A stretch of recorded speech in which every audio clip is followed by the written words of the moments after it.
Hello and welcome to the Joe Ligato Show. I'm your host, Dr. Joe Ligato, and today we're going to be answering a question from the audience. And the question is, how has China's rise been a counterbalance to the dominance of the U.S. system the U.S. in the global system? And the first point is simply that China's rise has been an alternative, right?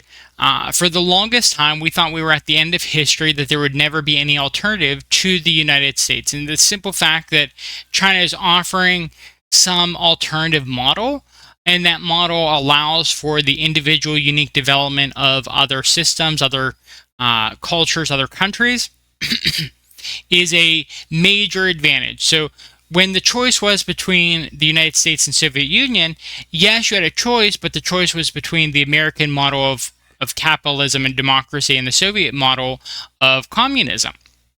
And China not only provides an alternative counterbalance to the American model, but they allow you to have your own system. So they're allowing alternatives, and then just allowing alternatives in general is a pretty big deal. Countries are feeling a lot more sense of agency, sense of sovereignty. They're able to do things and act in certain ways that they weren't able to do and act when the United States was the unipolar power.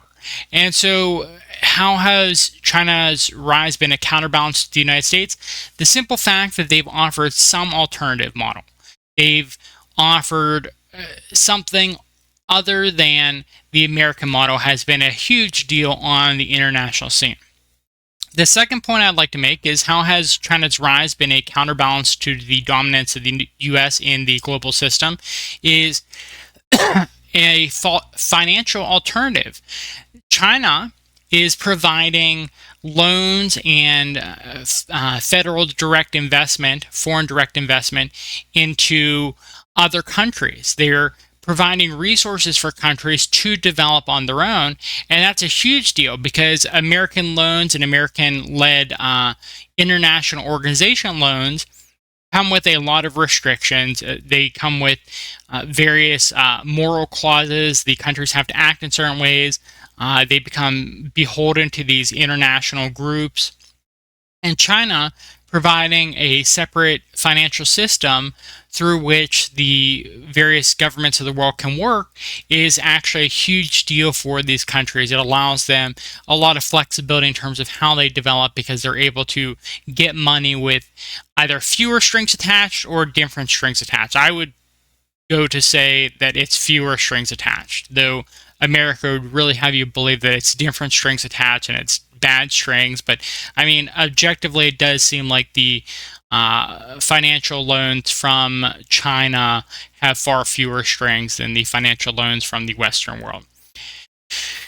The third point I'd make is, how has China's rise been a counterbalance to the dominance of the U.S. system in the global U.S. in the global system?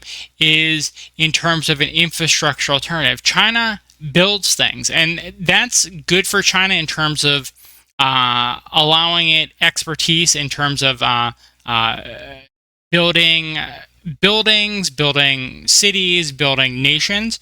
But it's also good in terms of providing a counterbalance, and it's really good for the public relations win, where you see the United States with their drone warfare bombing weddings and destroying infrastructure primarily throughout the Middle East right now. And the alternative is China comes in and will build you a highway, will build you a dam. They do all kinds of things, all these different infrastructure projects, and it just looks really, really, really good. And that's actually been a major competitive advantage, because we've not seen that type of thing. Like, whenever it comes to a superpower, it typically is they control the other nation through something like military force, and China coming in and wanting to build things in your nation in exchange for some resources. Particularly, they've been trying to monopolize the entire electric vehicle minerals market, the various things that are necessary to build electric vehicles, but they're doing that in exchange for building things within countries, and then that also develops the expertise of the Chinese who are building the infrastructure.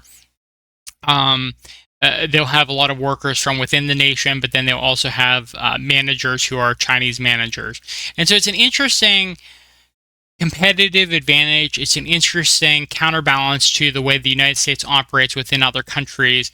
And it seems to be very highly effective right now because not only are they building infrastructure, but it's infrastructure such as highways that can then be used to trade with China further. And so China benefits doubly from this type of infrastructure. I'd almost say it benefits triply because you have the initial agreement to build infrastructure, then you have the public relations benefit of building things while the United States is destroying things, and then you have the triple benefit of China building things that can be used for trade later with China. And so they're really benefiting across the board with their infrastructure alternative to the American global system. The fourth point I would like to make: how has China's rise been a counterbalance to the dominance of the U.S. in the global system? Is a trade alternative. China is a trading powerhouse. The United States gets its way through printing money, through enacting sanctions, through military force.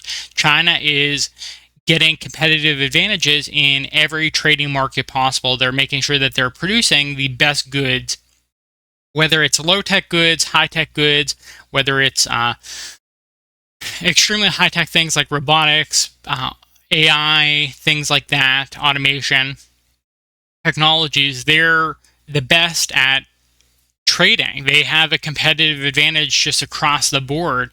And not only does that give them the autonomy as a nation where they're not really beholden to other nations, but it allows them to offer an alternative to third countries that are deciding, do I want to trade with the United States? Do I want to trade with China? Do I want to trade with both? Typically, you'd want to trade with both, but the United States is putting in a lot of restrictions in this trade war so that you can't trade with both. And so it's a matter of, well, do you trade with the United States or China in that instance? And more and more countries and more businesses are making the decision to trade with China because China just has so many competitive trade advantages. And so they're a wonderful counterbalance to the dominance of the United States within the global system. And finally, how has China's rise been a counterbalance to the dominance of the U.S. in the global system? Is the geopolitical alternative. If a country is a pariah due to United States meddling, then China is providing them an alternative, whether it's North Korea or Iran or Venezuela or Cuba, or to a certain extent places like Brazil or obviously Russia, given the certain circumstances. China is that geopolitical alternative to the United States. They're allowing countries to kind of come under their wing, and not only does that give these countries an alternative system through which to trade and get infrastructure and get financial investments in, but it also gives them a powerful patron country where it benefits both China and these other countries. And China typically in the past historically has had relationships like that, where it's almost a tributary system where these smaller countries provide tribute, and the smaller countries get the benefit of having China as a big brother protector. And China likes that system, and other countries probably like that system better than just being outright exploited and having their resources extracted, which is the American system. And so China offers a number of different ways of counterbalancing the dominance of the U.S. in the global system, and it seems to be extremely effective. And so that would be my answer to this question. Thank you for sticking with me, and we'll be back to answer more questions in the future.